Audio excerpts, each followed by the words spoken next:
De calor que atravesamos en esta semana completa un panorama complejo en materia climática para los distintos sectores agropecuarios que están sufriendo en distintas formas la falta de lluvia. Las autoridades del gobierno han realizado recorridas en los últimos días. Está sobre la mesa la declaración de la extensión de la emergencia sanitaria para estas zonas hasta abril, lo que alivia de alguna forma la situación de los productores. Para hablar de este y de otros temas ya recibimos en nuestra mesa al ministro de Ganadería, Fernando Matos, a quien le damos los buenos días. Muchísimas gracias por estar acá. Buenos días, gracias por la invitación. Muy bienvenido, ministro. Bueno, Matos estuvo haciendo unas recorridas. ¿Le parece viable esta extensión de la emergencia sanitaria que se va a resolver hoy? Es la decisión más fácil porque muchas veces nos encontramos, yo no participo directamente, pero apoyo lo que es la realización de la Comisión Asesora de Emergencia que recomienda algunos aspectos vinculados a o emergencias climáticas o emergencias sanitarias, y muchas veces uno queda en la duda porque son claroscuros, no está todavía definida la situación, si bien uno opera bajo parámetros objetivos, pero en esta oportunidad no hay ninguna duda, porque si hay una característica de este déficit hídrico, sequía ya instalada, es que es absolutamente general. No hay sector productivo que no esté afectado, no hay zona del país que no tenga este proceso, es un proceso largo. Hace 3 años que estamos bajo un régimen de déficit pluviométrico y diría que en 3 años y poco faltó uno de lluvia entero, si vamos a los promedios. Y todos sabemos que llueve en Uruguay 1.200, 1.300 milímetros por año.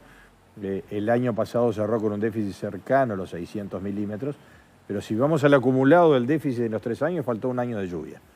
Esto determina que tengamos una situación de absolutamente muy bajo nivel de humedad a nivel de suelo, a nivel de subsuelo, donde están las napas subterráneas también hay un menor caudal disponible, y las aguas acumuladas de superficie, las cuales abastecen los sistemas de riego, también estamos en una situación bastante crítica, en algunos lugares con un faltante que ya no hay una forma de sustituirlo, a no ser que inicien o comiencen las precipitaciones. Además, el pronóstico tampoco es muy alentador, porque teníamos alguna previsión de lluvias para el fin de semana, pero cada vez que miramos, y ya creo que ya estoy tomando la medida de no mirar más porque se van corriendo o se van disminuyendo las previsiones de precipitación, ojalá que haya alguna reversión y que tengamos lluvias pronto para iniciar a revertir una situación que es de características bastante complejas.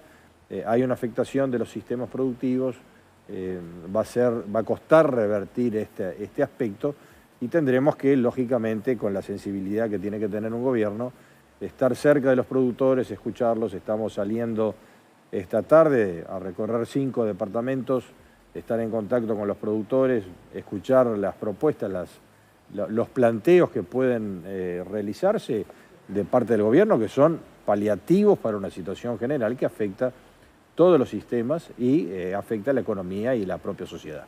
Ahora, la verdad que sí se agradece que existan medidas paliativas para tratar de darle un poco más de aire a todo el sector agrícola y ganadero de nuestro país, pero son medidas paliativas y transitorias. Son medidas que alivian, pero no solucionan un problema que no es de esta temporada, es de hace 3 años. Entonces, la duda natural que surge acá es ¿por qué no se hace nada para revertir este problema que es sistemático y que está instalado? Y que de hecho ayer Lago, que estuvo acá, el representante de los arroceros, comentaba que ya hay estudios que demuestran que construir pequeñas represas en zonas estratégicas ayudaría a mitigar este problema de manera considerable y que el Uruguay desperdicia el 90% de agua de lluvia que termina en el océano, por ejemplo, que tenemos inundaciones periódicas donde el agua dulce se pierde en el océano y después periodos de sequía donde se castiga a la productividad del país de forma considerable. ¿Cómo se arregla esto que todavía no se hizo nada en este Esto siempre ha sido así, digamos, el régimen de precipitación del Uruguay es un régimen irregular, cada vez está siendo más irregular porque este proceso, yo en 50 años que acompaño los temas del campo desde niño, nunca había un proceso tan prolongado como este. Porque aún en la última sequía grande que recordemos del 89-90, había zonas del país que no estaban tan mal. Entonces, todo esto tiene... ¿Esta es peor? Tiene un proceso de agravamiento, creo que va hacia algo peor, porque esto no sabemos cuándo termina. No es que no se haya hecho nada, en realidad el Uruguay tiene, desde el punto de vista del apoyo de los gobiernos, los sucesivos gobiernos, el sistema de inversión promovida. Este es el instrumento que más utiliza el sector privado para invertir en infraestructura de riego. Y para dar un ejemplo, de dar un número, hoy tenemos en el país más de 50.000 hectáreas de sistemas de riego de agricultura de secano, fuera la infraestructura arrocera que tiene capacidad de riego de casi 200.000 hectáreas. Entonces, en el último año hemos incorporado 8.000 hectáreas con 130 proyectos. Es decir, y en este periodo de gobierno hay más de 300 proyectos, básicamente de riego bajo pivot, pero además otros sistemas de riego que se han utilizado, porque en el pasado, recordemos, que el Uruguay regaba, en el caso del arroz, mucho más hectáreas de lo que riega hoy. Entonces, hay infraestructura de embalses, de represas, hay sistemas, sí hay mucho por hacer todavía, porque hay muchos sistemas que no están sistematizados. Lo que hablábamos hoy con el director de Recursos Naturales es que se requiere también una cultura de riego. Hablar de riego es también aprender a regar. Aprender a regar se requieren profesionales, se requiere gente experta. Tenemos gente experta, pero no lo suficiente como para extenderlo a toda el área productiva del país. Esto es un trabajo sistemático que tendremos que hacer de capacitación. Inclusive la propia Universidad de la República debiera ponerle un acento mayor, la Facultad de Agronomía, en esta cátedra, lo que es para instruir de riego, también la Universidad del Trabajo del Uruguay, formar gente capacitada para riego, porque el riego no es solo poner agua en la parcela, es sistematizar el suelo, es cuidar la erosión. Si usted extrae más nutrientes del suelo en el potencial que desarrolla el agua, que es una de las limitantes productivas, también tienen que tener cuidado en reponer esos nutrientes en el suelo. ¿Y no sería oportuno? ¿Le falta la cultura en los productores? Y claro, el productor es el que, pero también las autoridades que pueden hacer su trabajo respecto de generar planes de trabajo, de inversión, de capacitación. Todo eso lo tenemos que tratar de realizar.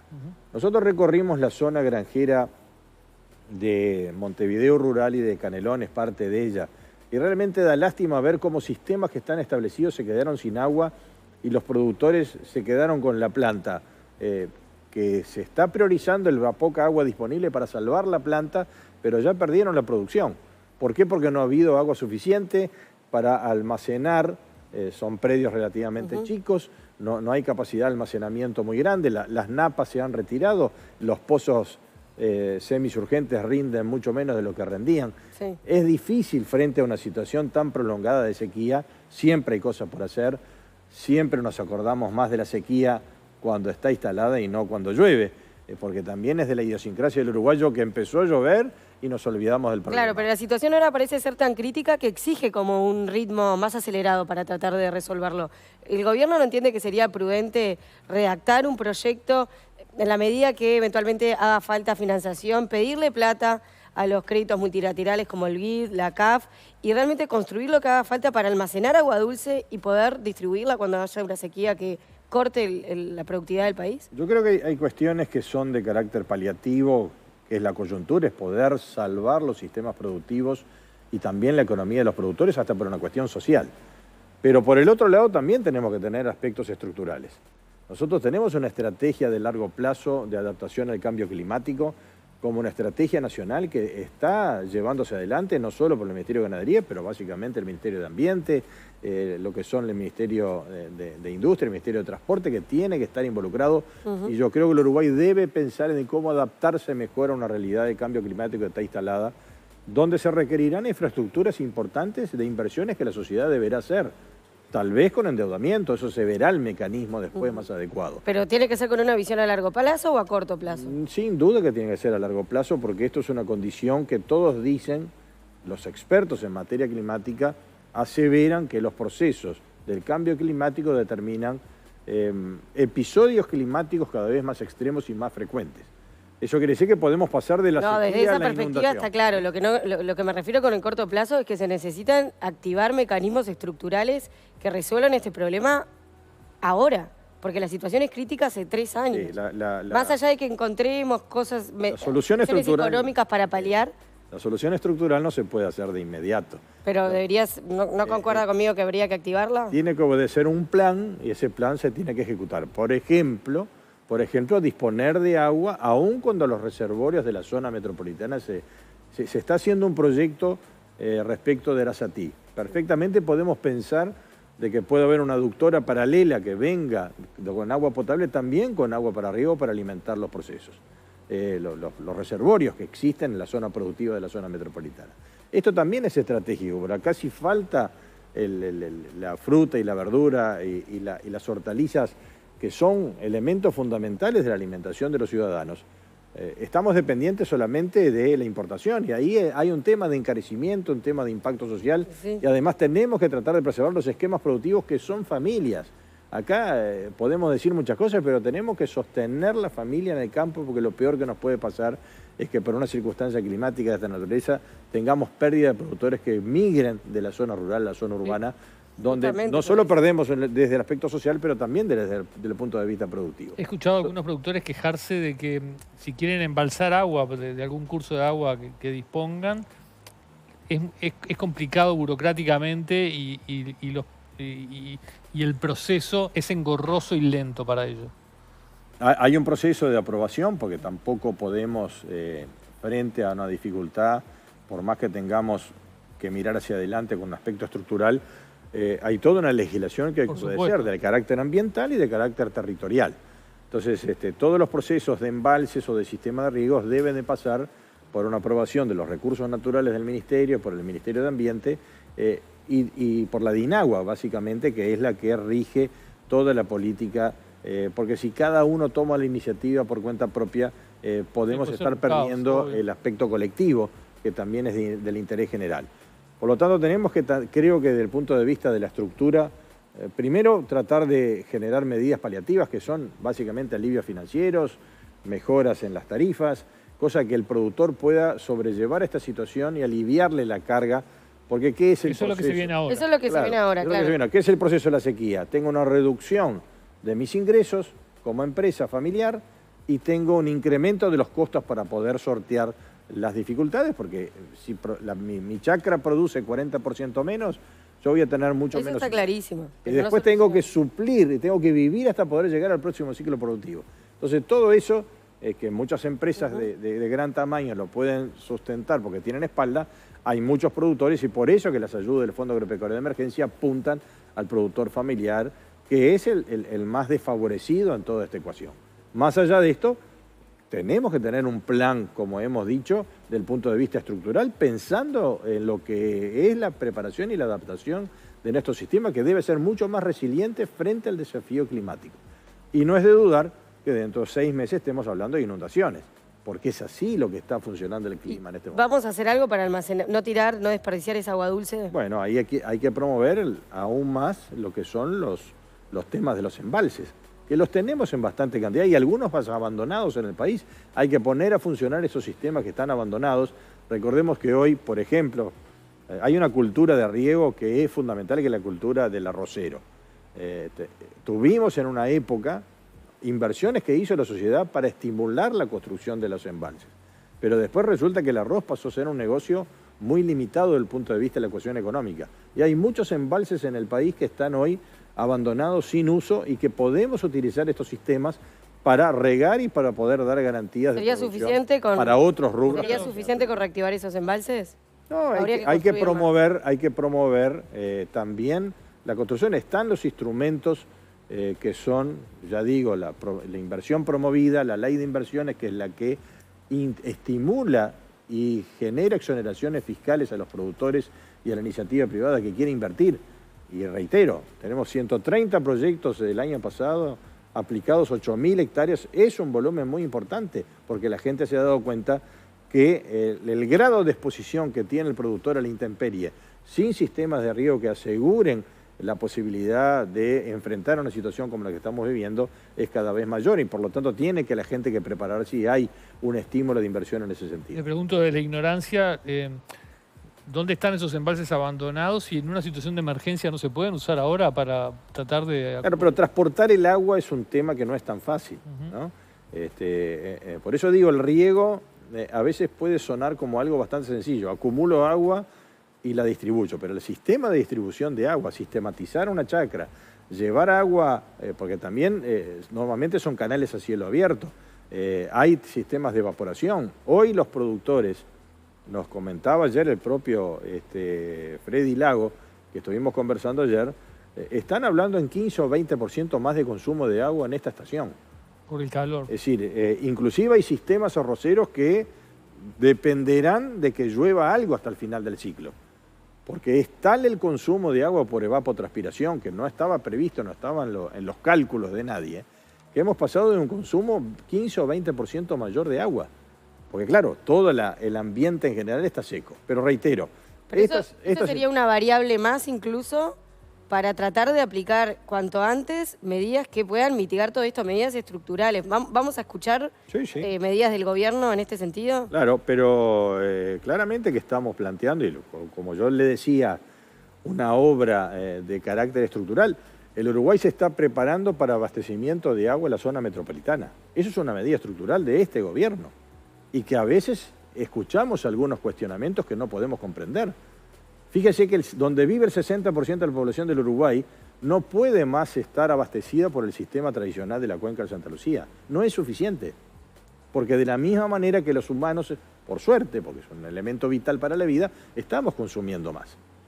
Y por lo tanto, tener fuentes de agua alternativas es importante. Lo que se va a hacer una captación en el Río de la Plata, evitar la salinización en los periodos que las corrientes así lo determinan, potabilizar el agua y traerlo al sistema para abastecimiento de agua. Algo parecido tendríamos que hacer, más allá de los estímulos a la iniciativa privada para que cada uno de los predios puedan realizar. Uruguay tiene una topografía que es favorable para acumular el agua. ¿Y eso en cuánto tiempo se prevé que se pueda llevar adelante? No, yo creo que tenemos que diseñar los instrumentos adecuados para que la iniciativa privada, porque el Uruguay no puede salir expropiando áreas y haciendo embalses de agua. Eso lo tiene que hacer la iniciativa privada, para lo cual tendremos que generar los estímulos necesarios para que se realicen y que no sean tan dependientes después de eventuales ayudas del Estado cuando sobrevienen estos episodios. Acá sí lo que tenemos que pensar que muchas veces un pequeño establecimiento, una pequeña propiedad, no tiene las condiciones de hacer un embalse de agua. Por lo tanto, tenemos que también pensar en embalses multiprediales, sistemas colectivos. Bueno, Lago decía que ya había estudios realizados en ese sentido. De manera estratégica hay que ubicar mini represas para paliar. Mire, tenemos varios proyectos en el departamento de Soriano, en el departamento de Río Negro. La gente de Colonia también tiene un proyecto importante, pero también recordemos que cuando hay embalses, tenemos que embalsar agua, también estamos sacrificando tierra que va a ser inundada. Y eso también tiene un alto costo, porque están los aspectos ambientales que también tenemos que preservar. Muchos de los proyectos están pensados en embalsar cursos de agua. Y ahí tenemos un aspecto de impacto ambiental por la biodiversidad, por la inundación, por la expropiación que hay que realizar. Son costos que también están implícitos en estos proyectos y por eso demoran, porque hay que estudiarlos bien para que no generar un impacto negativo en función de que buscamos un objetivo y terminamos afectando a otro sector de la vida o de la naturaleza. Ayer habló de la represa de Arasatí, de la toma de agua del Río de la Plata, y también habló del lago que estuvo ayer en el programa. Él dice que no le ve lógica a sacar agua del Río de la Plata, que implica un proceso de desalinizarla y a veces días que no se puede usar porque tiene un alto índice de salinidad, cuando antes el agua dulce va al Río de la Plata, ¿no? Y aparte dice, que es carísimo, ¿no? Bueno, porque usted citó lo que decía Lago, ¿no? Lo que pasa es que los estudios están dados que no siempre el agua es salina en ese punto. No, pero hay días que sí. Entonces, esto no es una fuente permanente, sino una fuente alternativa para abastecer el sistema cuando flaquea, ¿no? Entonces, habrá que ver también, cuanto más nos alejemos o vayamos rumbo al río Uruguay, más dulce será el agua, pero más inversión habrá que hacer en la aductora. Entonces, todo es un tema de equilibrio. Yo no voy a opinar porque no soy experto en la materia. Él conoce bastante de agua, pero evidentemente que los cálculos están hechos porque tampoco está previsto desalinizar, porque hay momentos que desde Arasatí el agua es dulce y no hay problemas de sal en el líquido. Pero sería más astuto tratar de que esa agua dulce no se vaya al océano, ¿no? o para allí tratar de, en un paso previo, No, tratar de almacenarlo. De todas Más maneras, barato. es la salida natural que tiene la cuenca, no solo del río Uruguay, pero del río Paraná. El agua se va a ir al Paraná. Es una fuente de una enorme cuenca, donde tenemos ahí, lógicamente, es así, la mayor parte del agua se va a ir a los cursos de agua y es su destino natural, como lo hizo la naturaleza. Sí lo tenemos que hacer con estudios ambientales correspondientes, de no generar los impactos, poder tener más sistemas de almacenamiento y poder enfrentar.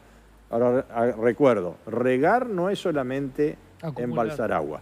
Tenemos que generar todo un proceso de conocimiento y de cultura, porque también con sistemas de riego pueden generar desastres ecológicos también, y por eso los tenemos que estudiar adecuadamente.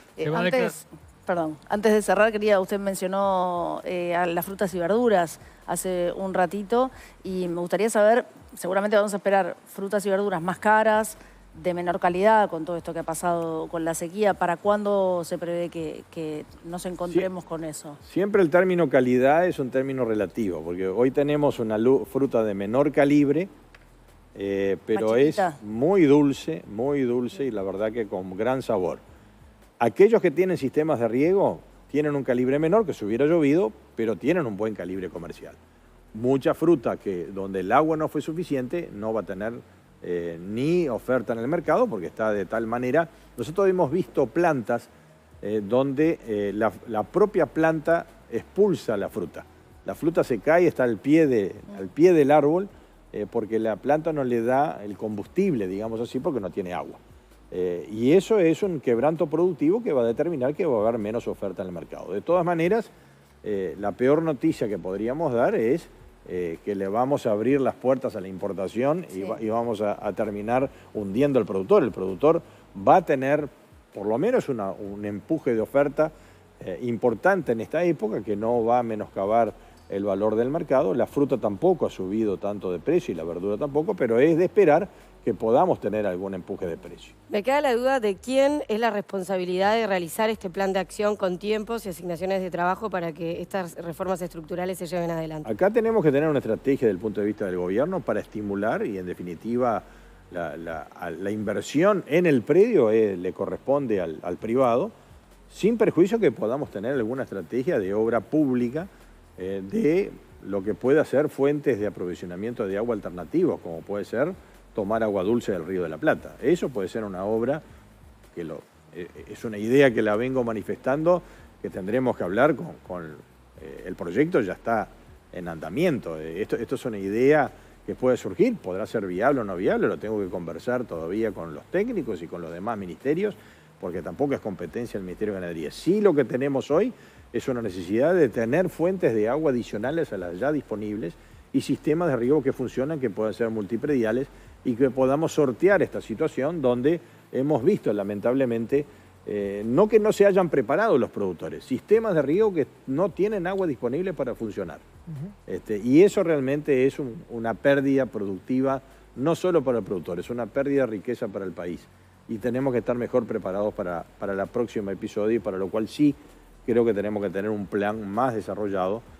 Esto ya viene más que avisado hace mucho tiempo. Ya hace 3 años tenemos el problema y todavía no tenemos el plan de acción. Y se viene dándose mucho más tiempo.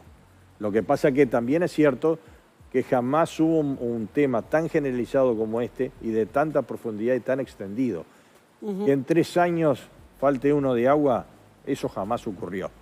Entonces, está bien que el cambio climático se nos dice de que los cambios vienen y hay que prepararse.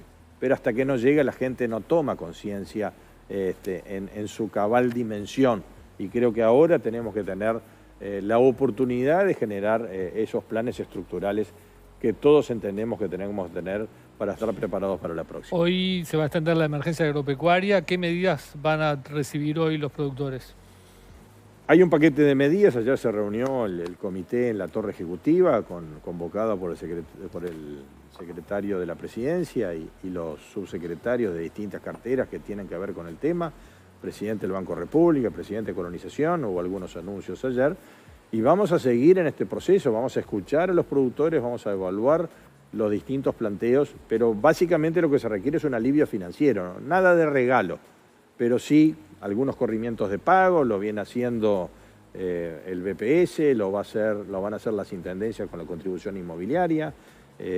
Vamos a ver si el Banco República también está pensando alguna otra medida de corrimiento de vencimiento, porque al no haber ingresos y el productor todavía tener que destinar sus reservas financieras para poder comprar forraje o profundizar un pozo o hacer una perforación, o no sé, o contratar un pastoreo, todo eso son ingresos extraordinarios para salvar el capital y que la máquina se pueda mantener en funcionamiento.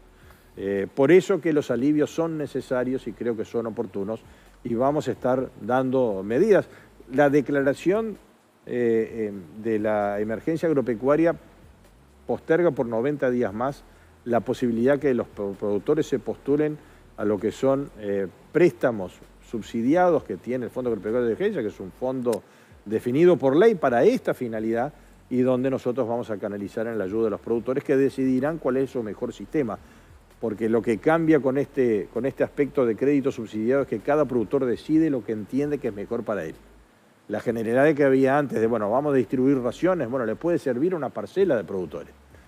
Pero a un productor hortifrutícola no le sirve que le entreguemos ración. Le sirve de repente una bomba o la profundización de un pozo o la contratación de un proyecto de riego para hacia adelante. Entonces, es un poco la modalidad que tenemos. Vamos a estar declarando seguramente y firmando la resolución esta tarde y tendremos que extender este proceso por 90 días. Ojalá que no sean necesarios y que llueva antes y que se pueda revertir algo la situación. Esperemos que llueva pronto. Ojalá que sí. Fernando Matos, ministro de Ganadería, muchísimas gracias por estar. Gracias a ustedes. Muy Muchas amable. gracias. Vamos a ir ahora a una pausa y a nuestro regreso vamos a